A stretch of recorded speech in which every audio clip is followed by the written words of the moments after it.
আপনারা দেখেছেন ২৪-এর গণ আন্দোলনে ছাত্র গণ আন্দোলনের মাধ্যমে ৫ই আগস্ট স্বৈরাচার শেখ হাসিনাকে আমরা বিজয় করেছি।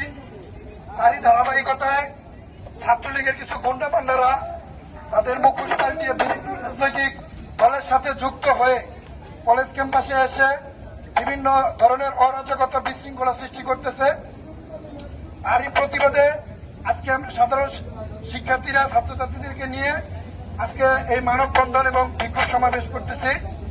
আপনারা দেখেছেন বাউলবদ্দলম সরকারি কলেজের নাম করা সন্ত্রাসী সংগঠন ছাত্রলীগের ক্যাডার ফরিদুল ইসলাম সে এখন মুখোশ পাল্টিয়ে বাউল কলেজ ছাত্রদলের ছাত্র অধিকার পরিষদের ঢুকে ছাত্রলীগকে প্রতিষ্ঠা করার জন্য আবারও পাইকারা করতেছে এবং কি কয়েকটা বিশৃঙ্খলা সেই পর্যন্ত করেছে। আমরা এর প্রতিবাদে ছাত্রছাত্রীরা আজকে বিক্ষোভ সমাবেশ করতেছি।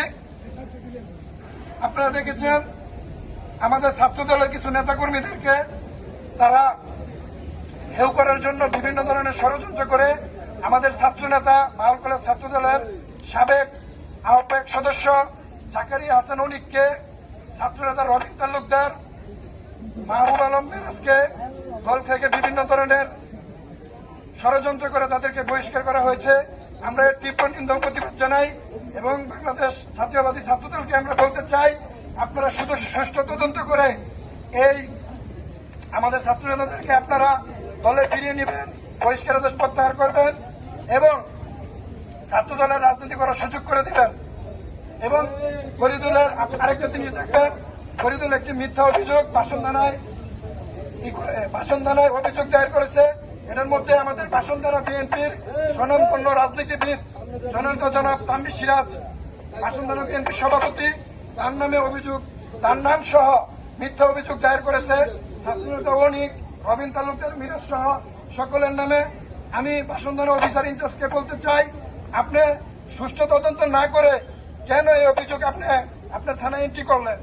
আমরা এর সুষ্ঠু তদন্ত চাই এবং অনতি বিলম্বে দ্রুত এই অভিযোগ আপনার থানা থেকে আপনি প্রত্যাহার করবেন, নইলে আমরা সাধারণ ছাত্রছাত্রীরা আমরা রাজপথে নামবো, নেমে বিক্ষোভ করব এবং সন্ত্রাসী সংগঠন নিষিদ্ধ ছাত্রলীগের ক্যাডার ফরিদুল ইসলাম ফরিদকে আমরা দ্রুত গ্রেপ্তারের দাবি জানাচ্ছি। 24 ঘন্টার আলটিমেট দিচ্ছি।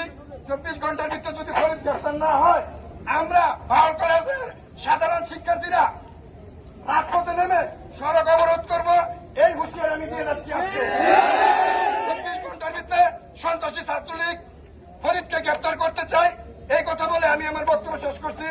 খুদা হাফেজ, আসসালামু আলাইকুম।